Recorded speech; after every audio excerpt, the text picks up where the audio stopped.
Buenas tardes, apreciados alumnos. Hoy vamos a continuar con las clases que hemos venido dando a través de este medio. Eh, Hoy vamos a hablar algo muy generalizado acerca del cultivo de la remolacha.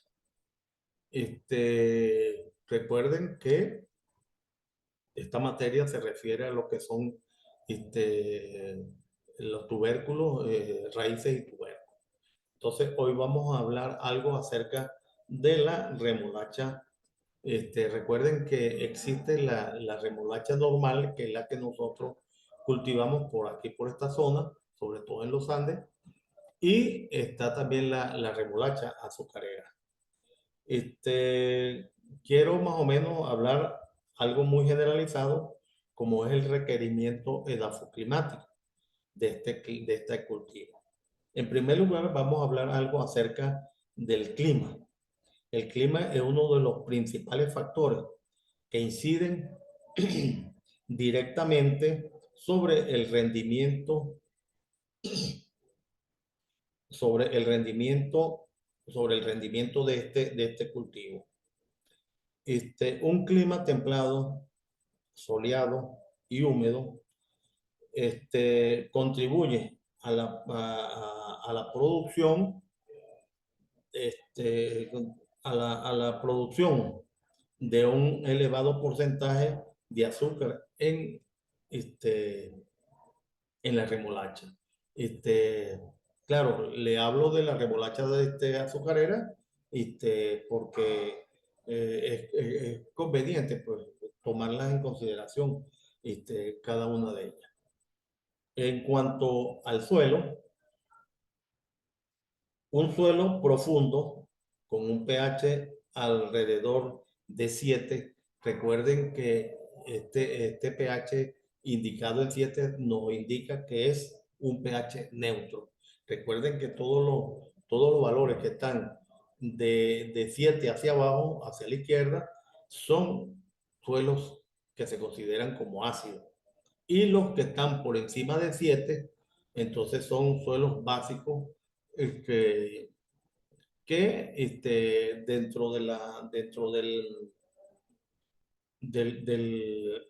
ubicación del pH, esos son los valores que nosotros podemos considerar para un momento dado de una fertilización. Es muy conveniente saber a qué se refiere cada uno de estos niveles de pH. Además de que en los suelos eh, solicitamos que sea un suelo profundo con un pH alrededor de 7, con elevada capacidad de retención.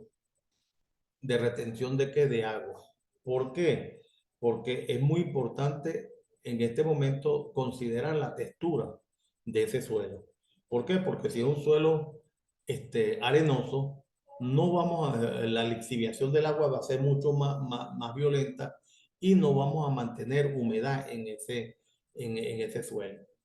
Por lo tanto, es muy recomendable buscar una textura que sea acorde con ese cultivo. Y por lo general cualquier otro cultivo va a meritar de un suelo con una textura donde me mantenga, o sea, que no me retenga mucha el agua, pero sí que me la mantenga en el ambiente. Entonces, ese pH, esa textura podría ser un franco arcillo arenoso, por decir algo. ¿Por qué? Porque cuando hablamos de francos son condiciones que están estables en cada uno de esas texturas. Entonces, ¿qué pasa cuando le digo un franco arcillo arenoso? Que digo yo como ejemplo, en la arcilla me va a retener humedad, con la arena va a haber lixiviación, franco arcillo arenoso, ajá.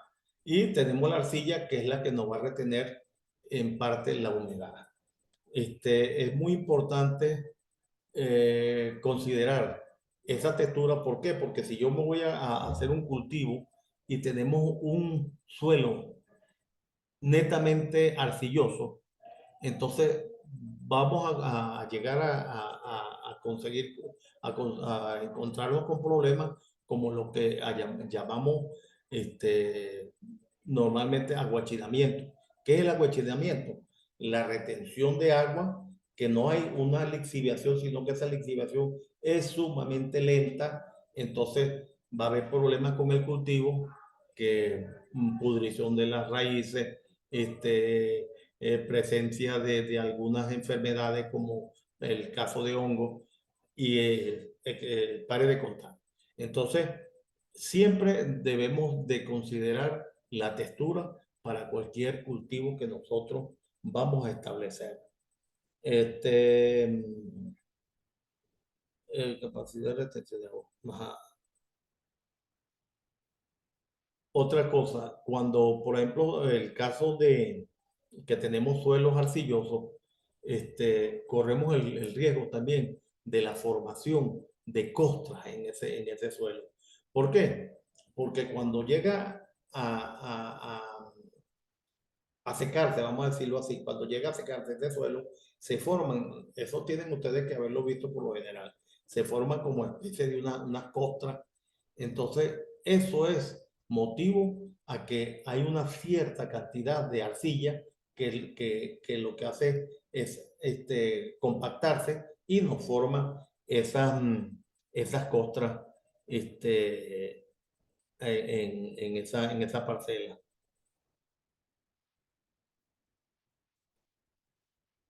Ujú, en los suelos.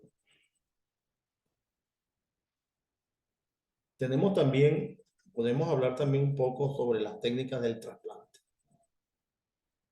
Con estas técnicas, conseguimos alcanzar grandes ventajas agronómicas que podemos señalar. En primer lugar, el aumento del rendimiento del cultivo en un 25%, la reducción del costo de la semilla hasta en un 58%. Se evita el problema de naciencia, así como de la resiembra. Además, también evita el problema de naciencia, así como el de la resiembra. ¿Qué significa esto? Que cuando nosotros hacemos una resiembra, ya tenemos la cantidad de semillas o de plántulas que nosotros vamos a llevar al campo definitivo y por lo general estamos evitando la, la, la resiembra, si se puede decir así, porque ya tenemos todas las plántulas que están diseñadas para ese cultivo. Facilita la lucha contra las malas hierbas. ¿Por qué? Porque podemos controlar más fácilmente lo que es la hierba. También el ahorro de empleo de tratamientos de herbicidas. No es igual llegar a aplicar un herbicida a campo abierto que ya tener un cultivo ya establecido y nosotros lo que lo vamos a controlar de una manera más técnica. Ahorro en el suministro de insecticidas.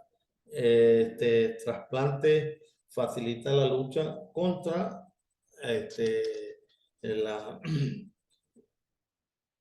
contra las plagas.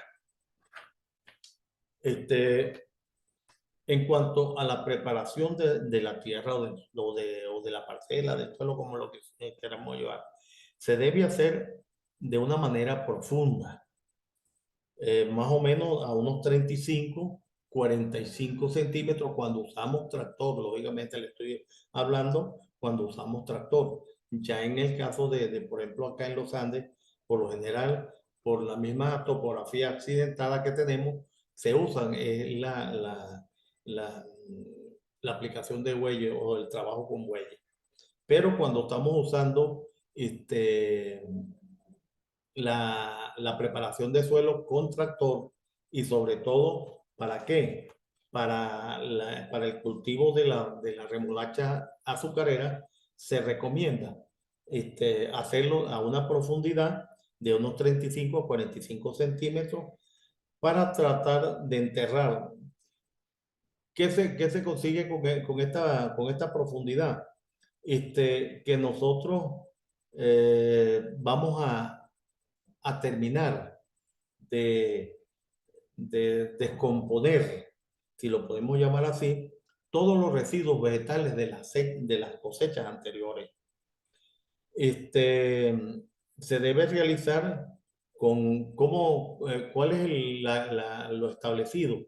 Bueno, entonces debemos a realizar un pase de arado con dos de rastra de una manera cruzada. ¿Qué significa esto? Que cuando hacemos el volteo del suelo, que es que lo hacemos con el arado, luego pasamos la rastra como especie de nivelado, ¿verdad? Pero lo hacemos de una manera cruzada. Si lo hacemos en la parte horizontal, luego lo hacemos de la parte vertical. En cuanto al riego, el agua es el factor más influyente sobre el peso y la riqueza de la remolacha azucarera. El riego, no se le olvide eso. La remolacha necesita aproximadamente de 20 litros por metro cuadrado para nacer, pero si en un plazo de esos de 25 a 20 de 15 a 20 días no se recibe agua, puede perderse esa siembra. Entonces, vuelvo y repito, es muy importante tener en consideración lo que es el riego. Recuerden que se recomienda más o menos aproximadamente unos 20 litros por metro cuadrado para la aplicación de la siembra de la remolacha de corera. Pero si llega el momento en que por ejemplo, llegamos a 15, 20 días y no ha emergido la semilla, entonces, o sea, por motivo a que no se ha aplicado agua, puede llegar a perderse esa siembra. Otra condición sumamente importante en en el cultivo de la remolacha es la conductividad eléctrica. Esa conductividad eléctrica se refiere a la salinidad que pueda tener ese suelo. Entonces,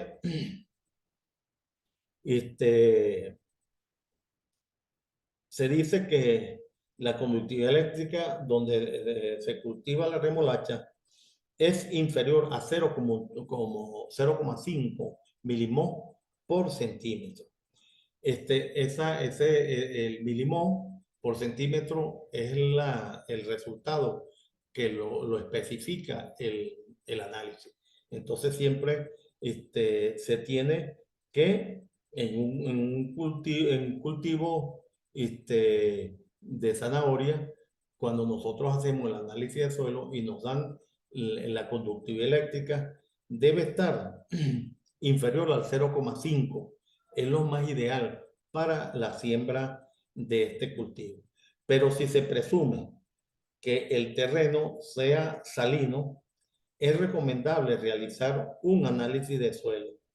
Y si el resultado, escuchen bien, si el resultado indica que la conductividad eléctrica es igual o mayor a 3 milimol por centímetro, es preferible no sembrar este cultivo, la remolacha. Entonces, lo más ideal es de 0,3, que esté la conductividad a 0,3, debemos tratar de cultivar la remolacha. Pero si hacemos el análisis y nos registra que está una conductividad mayor a 3 milimol por centímetro, es preferible no llegar a cultivar este cultivo porque lo vamos prácticamente a perder.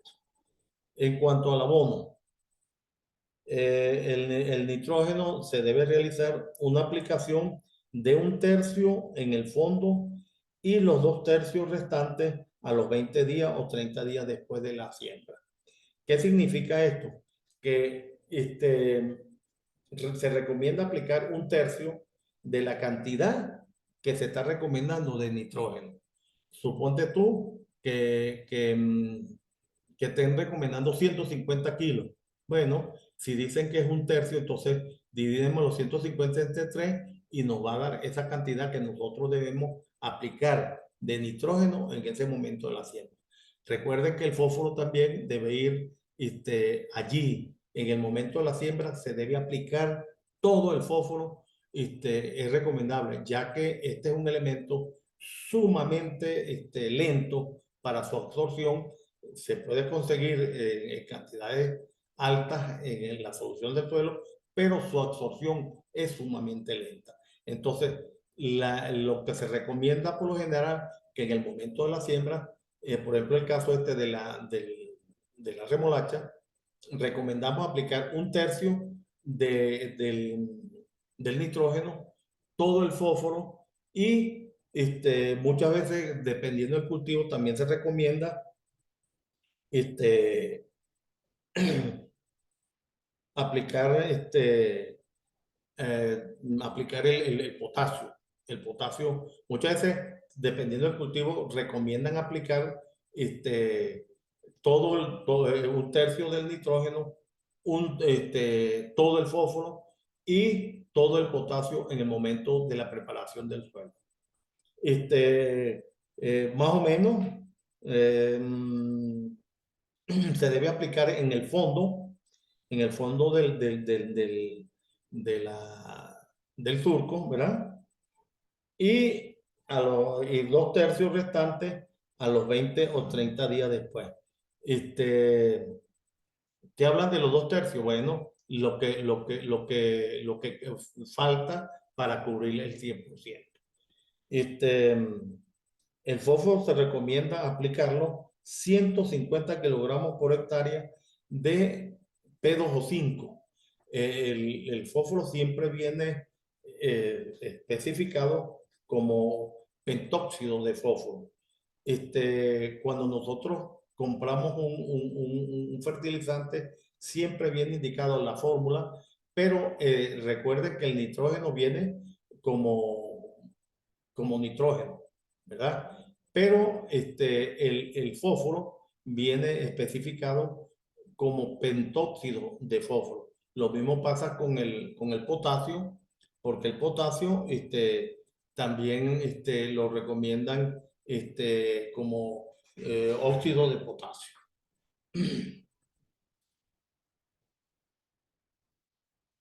Aquí, por ejemplo, como le decía anteriormente, el fósforo se recomienda aplicar a los 150 kilogramos de pentóxido de fósforo, todo al momento de la siembra. Como ya les dije anteriormente, siempre se recomienda aplicar el fósforo todo en el momento de la preparación del suelo. El potasio se recomiendan 200 kilogramos por hectárea de dióxido de potasio junto con el fósforo y 1/3 de nitrógeno. O sea, en el momento de la preparación del suelo, entonces se recomienda aplicar el fósforo, 1/3 del nitrógeno, todo el fósforo y todo el potasio en el momento de la preparación del suelo. Este, esto es muy importante que ustedes lo tengan en consideración, pero las recomendaciones siempre existen dependiendo del cultivo. Existen tablas de lo que llamamos tablas de doble entrada, donde se hace la recomendación de cada de las condiciones en que se encuentra esos elementos. Recuerde que la tabla de doble entrada nos va a dar la cantidad recomendada de nitrógeno, también nos va a dar la cantidad de fósforo que lo encontramos en la tabla, en la parte horizontal, y en la parte vertical vamos a encontrar lo que es el potasio. y dependiendo de las condiciones en que se encuentran, que nos los va a dar justamente el análisis de suelo, allí nos vamos a ubicar y donde se intersectan esos dos valores, suponte tú que el fósforo nos dice que está medio y el potasio está medio, donde se intersectan esos son los valores con los que nosotros vamos a trabajar para realizar la recomendación de ese fertilizante. Bueno, muchas gracias. Espero, si hay o existe alguna duda al respecto, me la hagan saber. Estoy completamente a la orden. Eh, Tenemos un grupo formado, me lo hacen, las inquietudes que tengan, me las pueden hacer llegar por el grupo o por mi número de teléfono privado. Estamos completamente a la orden y, ¿qué les puedo decir? Feliz tarde y bueno, estaremos en contacto. Muchas gracias por este, por, pre- por la, por prestar atención a estas pequeñas explicaciones. Feliz tarde.